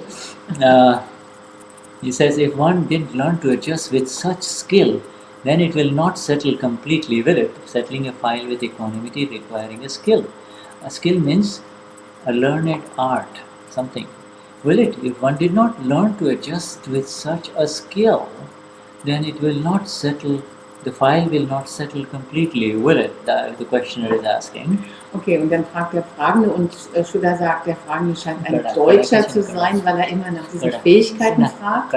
Also der Fragende fragt, wenn jemand nicht gelernt hat, sich mit solchem Geschick, mit einer solchen angelernten Fähigkeit anzupassen, werden Angelegenheiten nicht vollständig beglichen werden, richtig? And now Dada is answering another level of answer. How would you expect such skill in this current time cycle of Kali Yuga? Okay, und der Dadashri antwortet und Shuddha lacht darüber. Wie kann man solche Geschick, solche Fähigkeiten im gegenwärtigen Zeitzyklus erwarten? Yeah.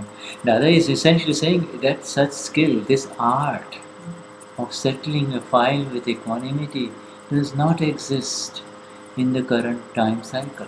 one does not know how to live the life, then how will one know the skill? All these women come to me and tell me, take an examination of these husbands. Then out of hundreds and thousands, maybe 2 or 3 guys will pass. Even if I take the examination impartially, in other words, even if I examine them without any partiality, one becomes a husband, then what does he have to fight for?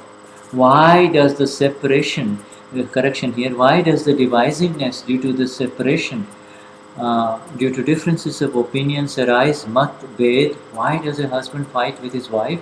The divisiveness due to the separation in the differences of opinions, mat bhed arises. So you don't know how to even become a husband. Now Dada is taking on the guys first, you see, the men first. Okay, Dada sagt weiter, man weiß nicht, wie man dieses leben soll. Woher soll man dann diese Fähigkeiten haben?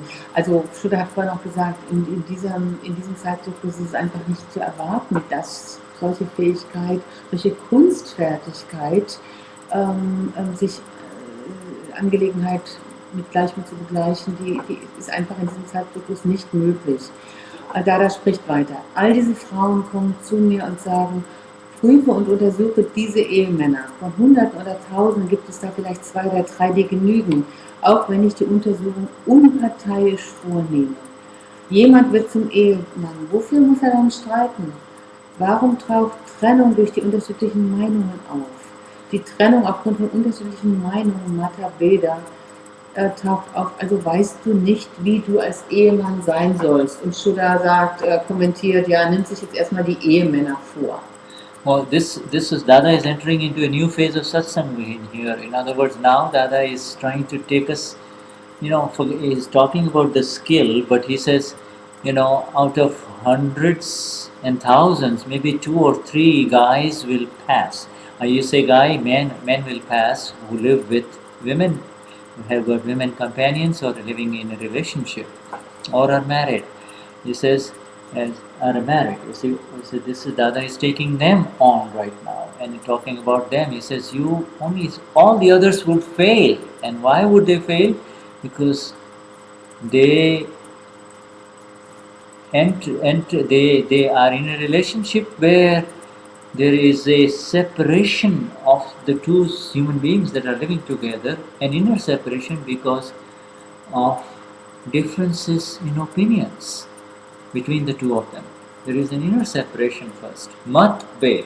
The mind separates first before the body separates, The mind separates before the divorce, the physical separation. Okay. Alright. Okay, are you with me? Yes, it was too much. Well, okay, let me go slower. The test of being a qualified husband is that even though there is a difference in opinion between you and your wife or your companion, there would not be a separation between the 2 of you, an inner separation of the mind, you see. Also der Test zwischen Ehemann und Ehefrau ist eben, dass obwohl es da ja eine Trennung, also 2 verschiedene Wesen gibt zwischen Ehemann und Ehefrau, gibt es innerlich keine Trennung. Yeah, you see, differences of opinions exist between every human being, especially the ones who live together. Also unterschiedliche Meinungen gibt es zwischen allen menschlichen Wesen, vor allem bei denen, die zusammenleben. That is not called mat, bhed, or the difference in opinion. When there is a separation due to the differences of opinion, that is a danger point. That means you have not know how to settle a file with equanimity. Also, ich hoffe, dass ich das richtig verstehe. Diese unterschiedlichen Meinungen gibt es überall, aber diese weitere Trennung oder Entzweiung aufgrund dieser unterschiedlichen Meinungen, das ist so ein gefährlicher Punkt. Every human being who has his own opinions and is entitled to their opinion. And the differences will also exist in those opinions. They do all the time because every brain is different. Also jedes menschliche Wesen hat seine eigene Meinung und das ist auch in Ordnung so und jeder hat seinen eigenen Standpunkt. But the divisiveness, the separation, the split due to the differences in opinion begins at a very subtle level in a relationship, and it grows wider and wider and wider. Aber diese Trennung oder vielleicht auch Entzweiung aufgrund dieser unterschiedlichen Meinungen, die beginnt auf einem auf einem ganz subtilen Punkt und wird langsam und allmählich immer größer und größer. And Dada he takes on the men first because he says, your role is no matter what she does, no matter how she is, you make sure that you become a qualified husband. You are not allowed to have the split with her. You cannot have the separation, the inner separation of the mind with her. Otherwise, how can you be called a husband? Und Madada nimmt sich die Männer zuerst vor, indem er sagt, deine Rolle ist sicherzustellen, dass du diese Entzweiung, diese tiefe Trennung aufgrund unterschiedlicher Meinungen nicht hast, weil wie kann man dich sonst einen Ehemann nennen? And did you see how beautifully this man was just talking about skill and the art of settling a file with equanimity, and Dada took him right home. Let's talk about yourself. Are you having a fight with your wife? Are you running away from your wife from inside, not from outside? In front of the public, you're fine. Both of you dress up and kind of go to all the social functions. Are you running away from her from inside? You see? Und seht ihr, wie wunderbar Dada das dreht. Eben noch fragte der Mann, wie man sich Gleichmut anpassen kann. Und jetzt nimmt er ihn sofort nach Hause. Versuchst du einen Streit mit deiner Frau zu verbergen? Versuchst du da eine Trennung mit deiner Frau so zu verdecken? Äußerlich erscheint ihr vielleicht auf irgendwelchen Aktivitäten gemeinsam, aber innerlich ist da eine Trennung, ist eine Entzweiung. The agnas are to be applied in practical daily interactions, and the biggest place to apply the agnas is with your closest relationship, with the one with whom you spend your life with. You see. Also die Agnas müssen in der täglichen Interaktion angewendet werden und die wichtigste Stelle ist der Mensch, mit dem du täglich zusammenlebst. The world is not really the reason why you are interfering. The world is not the stimulus for your interference that Swenja was talking about a while ago. It is what is very closely around you, the important file at home, the file 2 at home. See? Also die Welt ist nicht der Grund, warum du dich einmischst, so war das, was Svenja vorhin gefragt hat, sondern der Grund ist das, was the reason is. The world is not the stimulus that makes you interfere. The world is not the reason why you end up becoming a Swenja or a Susanne. It is you become Susanne again and again due to unresolved files at home, very close to you. Also ich werde zur Susanne oder zu Svenja immer wieder aufgrund von nicht erledigten Files zu Hause.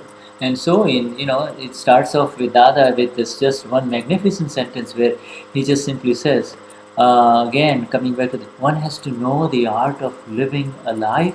When he says, if you know the art of living a life, he is talking about what happens within the four walls of your home, nothing else. Within 90% of the time, within your own home only. Und das Ganze beginnt mit diesem wunderbaren Satz von Dada am Anfang dieses Absatzes, wo er sagt, man muss die Kunst kennen, wie das Leben zu leben ist. Also und das geht darum, wie man innerhalb der eigenen vier Wände lebt. Right, so there's a whole book, the new book, The Life Without Conflict, is on this particular paragraph only. I mean, this is the basis.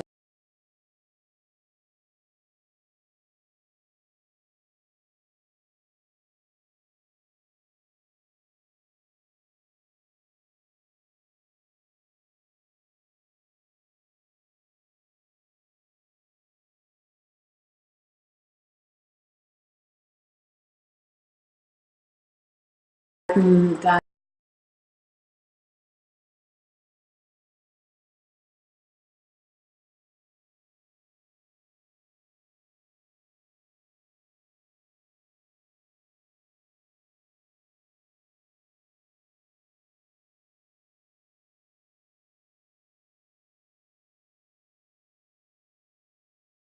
einen Kalender gegeben, den es nur auf Gujarati gibt. Und dieses Blatt ist von Juli 2000.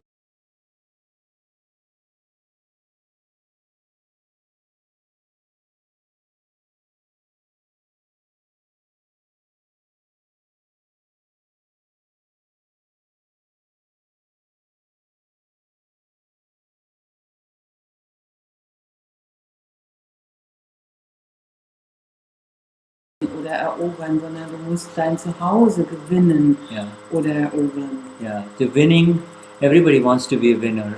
You know, we just had the Wimbledon and the world looks at the winner. Jeder will Sieger sein. Die Welt schaut auf die Sieger. Yeah, and the greatest winner, really, the greatest winner of all is the one who wins the home and the ones who are at home. And winning them requires the greatest skill, is an art, and it will happen through the grace of Dada and these 5 Agnas. Also der größte Sieger ist der zu Hause siegt, der diejenigen zu Hause für sich gewinnt. Yeah, so we're almost coming to, let me just check and see what's going on in the chat. Wir schauen nochmal, was im Chat ist. No question. No questions. Good. Well, good. Very good. So we're just going to pull away, and let's if there are any announcements to be made, Uwe can call me on Skype. Gibt es noch irgendwelche Ankündigungen zu machen? Wenn ja, dann soll Uwe auf Skype anrufen. You have just this little. Oh, you want to finish? Shall we finish or shall we stop right there? We got 2 minutes to finish, and it might take you home. Yeah. Oh, you like to finish? Okay, well, let's just finish it. Wir haben einen ganz kleinen Absatz noch und ich hatte gerade den Vorschlag gemacht, diesen Absatz noch. What's it's not, it's just they're just chatting. They're just chatting among each other. Hey, chatting. Yeah, we need to be. We need to know whether we should finish this or. Ist es okay, wenn wir noch den letzten kleinen Absatz machen, sodass wir dieses kleine Kapitel auf Seite 28 beenden? Your Skype is out. Okay. Skype is so out. let me. Okay, I'm just going to quickly connect on Skype over and so that we can talk on Skype here. Let me just. Okay, Shuddha macht Skype nochmal an, damit er mit Uwe sprechen kann. Yeah. Hey, let's see here. Is there another iPad there? So that you can see this iPad there. Maybe Should I put on my Skype? Yeah, we could do that. Yeah. Ja, ich versuche mal mit meinem Skype. Okay, so what we'll do is you connect with Uwe on Skype. Okay, Uwe, ich versuche es mal über mein Skype. Yeah, so then we can put Uwe on here. So let's just wait for 1 minute while we'll have Uwe live for you. Uwe ji. Thank you, Helma. Thank all of you for your presence here. Danke an euch alle für eure Anwesenheit. Our highest namaskars to the pure souls within you, Shuddhatma Bhagwan, and may your aGnani Bhava melt away fast. Höchste Namaskars an euch alle und so, Uwe, hier ist Susanne, da ist Shuddha. Yeah.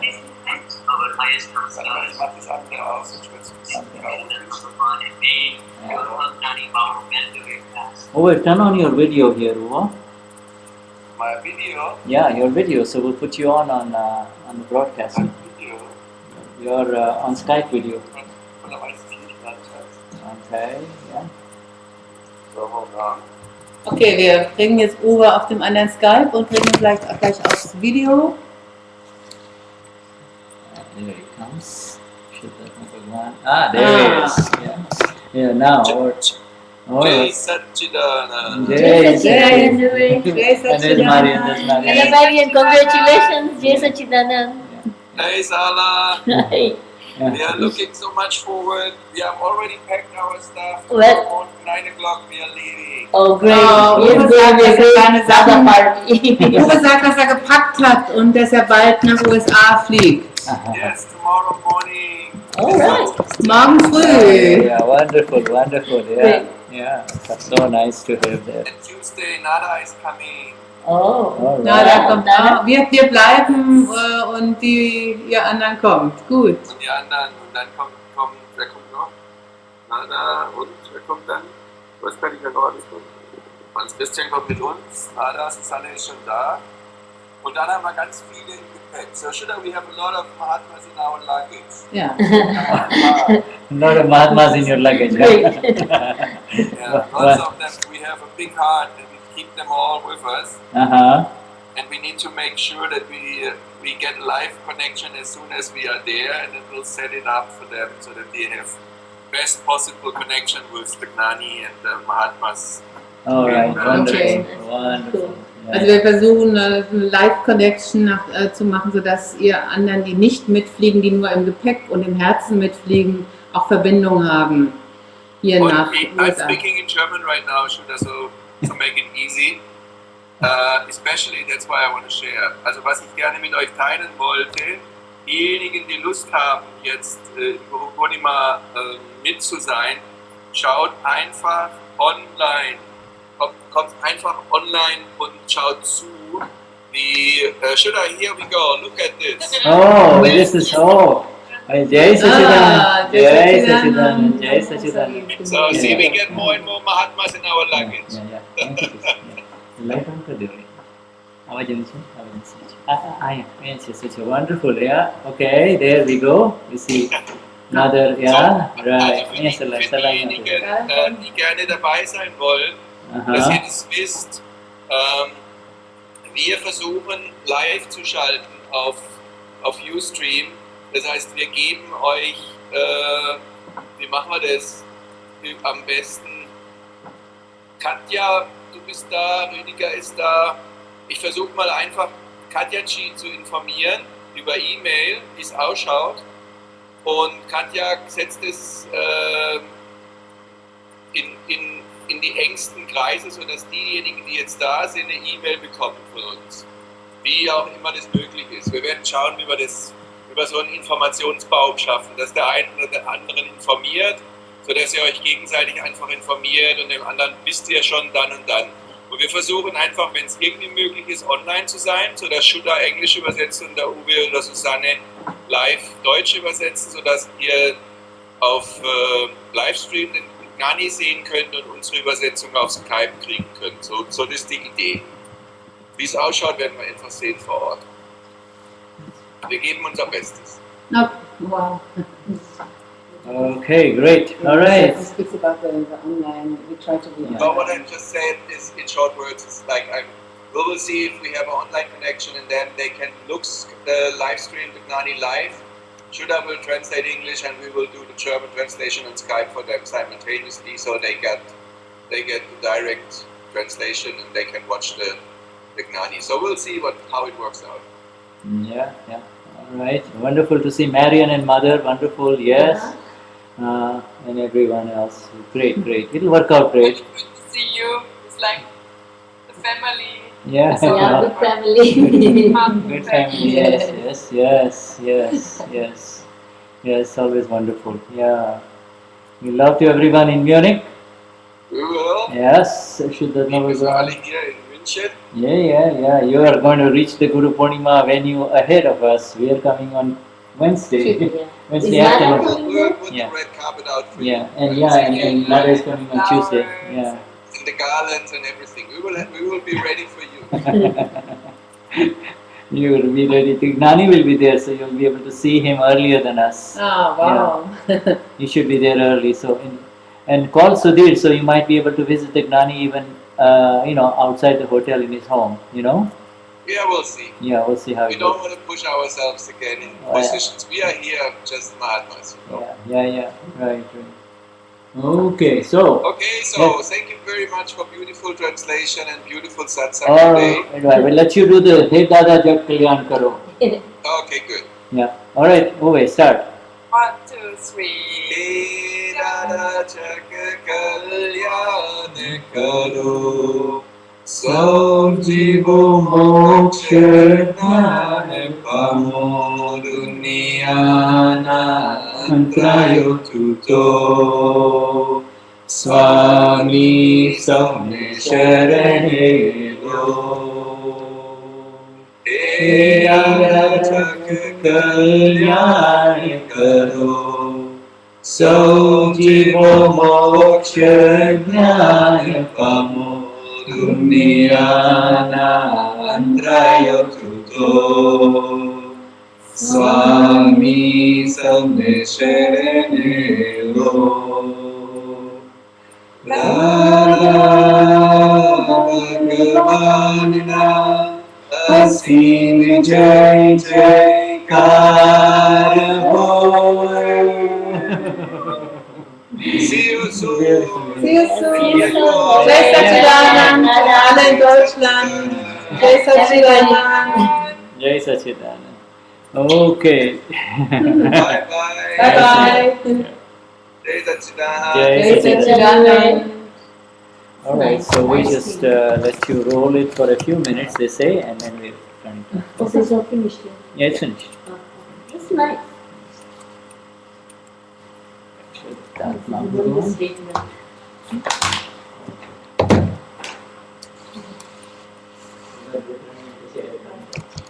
You know, aGnani Bhava, Maharaj, I was doing it because it's a belief, isn't it? It's a wrong belief.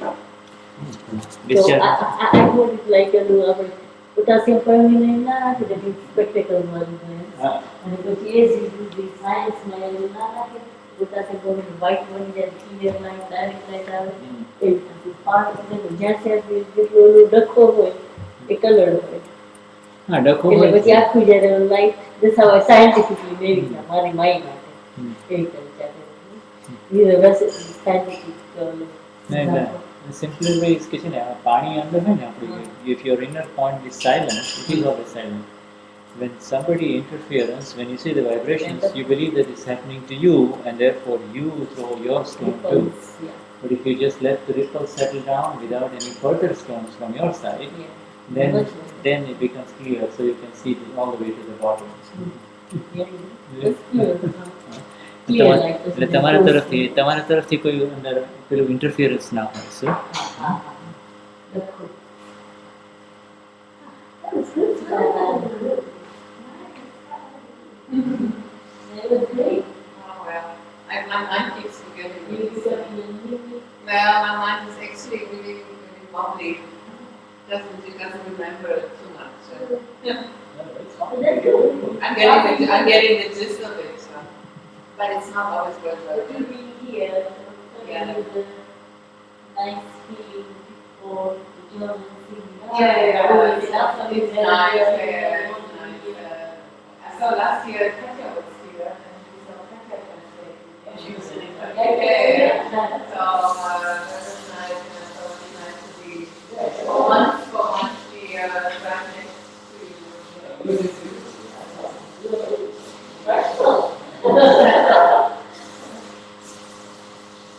Really does a job.